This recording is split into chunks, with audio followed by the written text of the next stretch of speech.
India में हमारे पास गुजराती, मारवाड़ी, सिंधी जैसी कुछ कम्युनिटीज है जो बिजनेस में अपने झंडे गाड़ चुकी है। तो आइए इस वीडियो में हम मोहनीश पाबराई की बुक दी धंधो इन्वेस्टर से जानते हैं कि इन कम्युनिटीज के पास ऐसा कौन सा फॉर्मूला है जो बिजनेस में उन्हें इतना रिच बनाता है। आपने स्टॉक मार्केट में सुना होगा कि हाई रिटर्न चाहिए तो आपको हाई रिस्क लेना पड़ेगा, लेकिन गुजराती कुछ अलग सोचते हैं। उन्हें तलाश होती है एसिमेट्रिक अपॉर्चुनिटी वाले बिजनेस की, जिसमें अगर वो जीते तो बहुत फायदा हो और अगर फेल हो तो उनको कुछ खास फर्क ना पड़े, यानी कि heads I win, tail I don't lose much. और यही है क्लासिक धंधो स्टाइल। कि आप जानते हो, अमेरिका में रहने वाला गुजराती एक एवरेज अमेरिकन से भी ज्यादा कमाता है।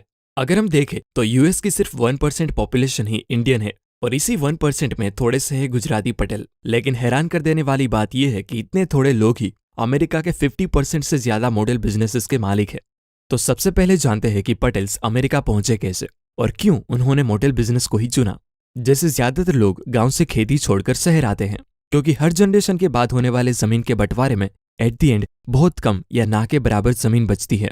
और इसी रीजन से कुछ गुजराती पटेल्स का ग्रुप बिजनेस करने के लिए युगांडा चला गया और वहां उन्होंने बहुत अच्छा बिजनेस किया और अच्छी खासी वेल्थ भी बनाई।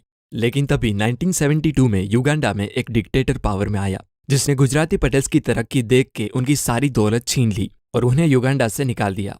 अब इस सिचुएशन में युगांडा से निकाल दिए पटेल्स को कोई नई जगह और बिजनेस की तलाश थी। इसलिए कुछ पटेल्स अपनी बची कुची वेल्थ लेकर यूके, कनाडा और अमेरिका में जाकर सेटल हो गए। पर क्योंकि गुजराती पटेल्स ज्यादा पढ़े लिखे नहीं थे, इसलिए जब 1973 में वो अमेरिका पहुंचे तो उस ब्रोकन इंग्लिश के साथ अमेरिका में व्हाइट कॉलर जॉब करना उनके बस की बात नहीं थी। और तभी अरब के कुछ देशों में कॉन्फ्लिक्ट की वजह से अमेरिका में ऑयल क्राइसिस भी चालू था, जिसकी वजह से पेट्रोल के दाम बहुत बढ़ गए थे। लोगों ने घूमना फिरना और ट्रैवल करना बंद कर दिया था। As a result motel business यानी हाईवे पे बने 20 से 25 कमरे वाले छोटे होटल्स की हालत काफी खराब थी और बहुत से मोटेल ओनर्स अपने मोटेल बिजनेस बेचने लगे थे, जिससे मोटेल्स की प्राइस गिर के बहुत सस्ती हो गई थी। और जो मोटेल बिजनेस खरीदना चाहते थे, बैंक उनको 90% लोन दे रही थी। और युगांडा से निकालने के बाद पटेल्स के पास ना ही बहुत ज्यादा सेविंग थी और ना ही रहने के लिए घर। तो इन गुजराती पटेल्स ने 90% लोन बैंक से लेकर और अपनी बची कुची सेविंग्स का डाउन पेमेंट करके मोटेल खरीदे। उनको पता था कि ये प्रॉब्लम टेम्पररी है, थोड़े टाइम बाद जब मार्केट की हवा बदलेगी तो सब फिर से नॉर्मल हो जाएगा। पटेल्स के पास रहने के लिए घर नहीं था, तो मॉडल के एक कमरे में उनकी फैमिली रहती और मॉडल के स्टाफ को निकाल के वो घर के फैमिली मेंबर्स ही मॉडल का कामकाज करने लगे। तो इस तरह उन्होंने मॉडल बिजनेस को एक लो कॉस्ट बिजनेस में कन्वर्ट कर दिया ताकि वो इस क्राइसिस में सर्वाइव कर सके। फाइनली ऑयल क्राइसिस खत्म हो गए और मॉडल से पटेल्स को अच्छा खासा प्रॉफिट होने लगा और देखते ही देखते वो मॉडल बिजनेस के मालिक बन गए। ये स्टोरी बहुत ही इंपॉर्टेंट है धंधो फ्रेमवर्क समझने के लिए।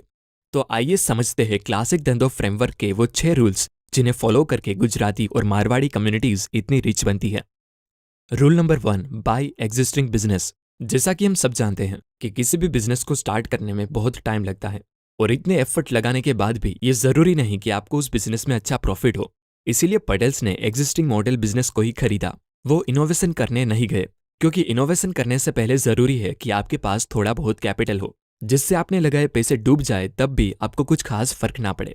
यानी नई नई कंपनी के स्टॉक खरीदने से बेहतर है आप उस कंपनी में इन्वेस्ट करें जो कंपनी सालों से एग्जिस्ट करती हो, जिनकी मार्केट में अच्छी पोजीशन हो और जिनका बिजनेस मॉडल सही तरीके से काम कर रहा हो।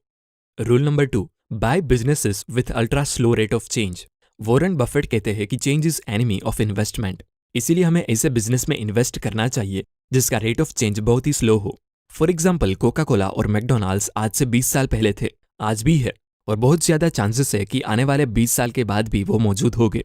लेकिन दूसरी तरफ अगर हम बात करें टिकटॉक, फेसबुक, नेटफ्लिक्स जैसी टेक्नोलॉजी कंपनी की, तो उनका कुछ कहा नहीं जा सकता, क्योंकि टेक्नोलॉजी कंपनी का रेट ऑफ चेंज बहुत हाई होता है।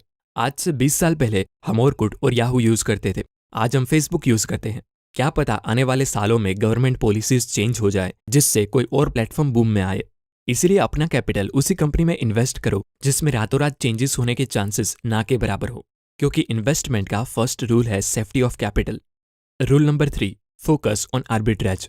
मान लीजिए कोई साड़ी मुंबई में 15,000 में मिल रही है, लेकिन वही सेम साड़ी सूरत में 10,000 में मिलती हो। तो अगर हम सूरत से 10,000 में साड़ी खरीद के मुंबई में 15,000 में बेचते हैं और 5,000 का प्रॉफिट कमाते हैं, तो इसे आर्बिट्राज कहते हैं।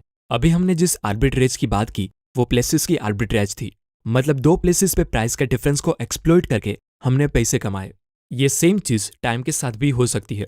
फॉर एग्जाम्पल, गोल्ड की कीमत आज 50,000 रुपए है और महीने बाद ये गोल्ड 55,000 का होने वाला है। तो ऐसे में हम 1 महीने बाद गोल्ड सेल करके प्रॉफिट अर्न करते हैं, तो उसे आर्बिट्रेज ऑफ टाइम कहेंगे। इसीलिए आपको भी इन्वेस्टिंग के दौरान आर्बिट्रेज पे फोकस करना है। Rule number 4, buy businesses at big discount. Warren Buffett कहते हैं, जब लोग लालची होकर इन्वेस्ट कर रहे हो तब आप थोड़ा डर जाओ, और जब सब लोग डर कर अपने स्टॉक सेल कर रहे हो तब आप थोड़ा लालची होकर उन स्टॉक्स को सस्ते में खरीद लो। इस तरह आपको स्टॉक तब बाय करने चाहिए जब मार्केट डिस्ट्रेस कंडीशन में हो। फॉर एग्जाम्पल 1987, 2008 या फिर रिसेंटली कोविड सिचुएशन में स्टॉक मार्केट बहुत ही नीचे चला गया था। अगर आपने उस टाइम मार्केट में इन्वेस्ट किया होता तो अभी आप अच्छे खासे प्रॉफिट में होते। इन्वेस्टिंग करते वक्त आपको कंपनी के वैल्यूएशन पर ध्यान देना चाहिए। जब कंपनी या इकोनॉमी खराब हालत में होती है तब कई बार अच्छी कंपनी सस्ते वैल्यूएशन पर मिल जाती है। जब कंपनीज किसी शॉर्ट टर्म प्रॉब्लम में फंस जाती है तब लोग उन कंपनीज के शेयर्स बेच देते हैं, जिससे वो बिजनेस सस्ते वैल्यूएशन पर मिल जाता है। यहाँ पर हम किसी एरे गेरे बिजनेस की बात नहीं कर रहे हैं, हम बात कर रहे हैं वो बिजनेस की जो फंडामेंटली स्ट्रांग हो और जिन्हें आप समझते हो। अगर वो बिजनेस किसी शॉर्ट टर्म प्रॉब्लम की वजह से खराब हालत में है और आप उस बिजनेस के लॉन्ग टर्म परफॉर्मेंस के बारे में कॉन्फिडेंट हो, तब आप उस बिजनेस में इन्वेस्ट कर सकते हो।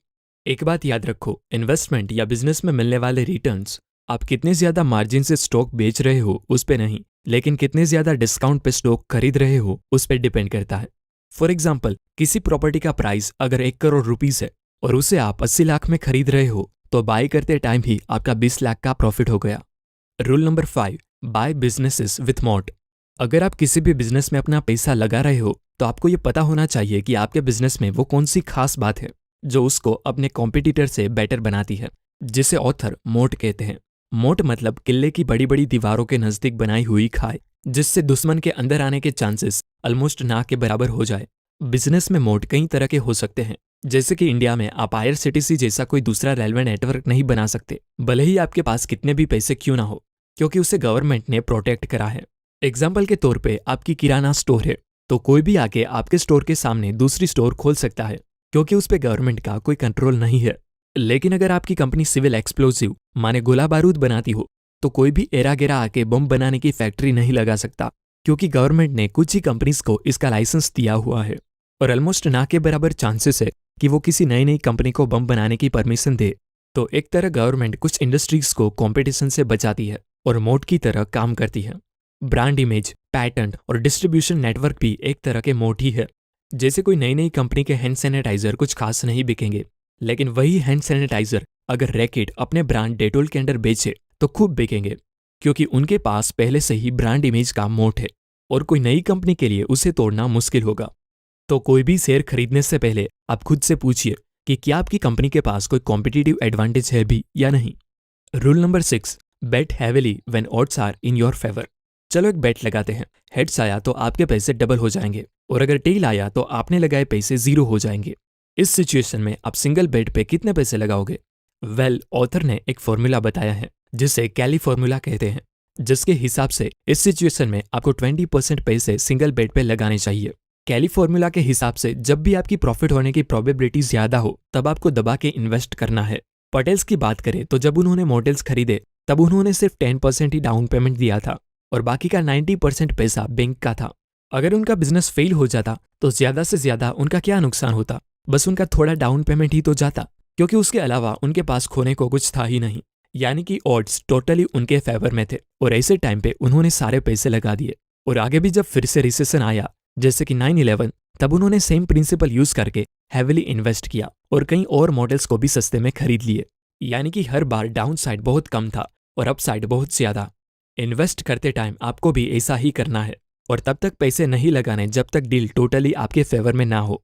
इसका मतलब है जब आपको पता हो कि ये स्टॉक आपको इंट्रिंसिक वैल्यू से बहुत सस्ते में मिल रहा है तब आपको जम के इन्वेस्ट करना है। यानी कि heads I win, tail I don't lose much mindset and that's nothing but classic dhandho. तो ये थे वो 6 प्रिंसिपल्स जिन्हें गुजराती और मारवाड़ी लोग फॉलो करके अपनी वेल्थ बढ़ाते रहते हैं। दोस्तों, ये सारी बातें मैंने मोहनीश पाबराई की बुक दी धंधो इन्वेस्टर से सीखी है। ये बुक वैल्यू इन्वेस्टर के लिए बहुत अच्छी बुक है। अगर आप एक वैल्यू इन्वेस्टर हो तो इसे डेफिनेटली रीड करना। धन्यवाद।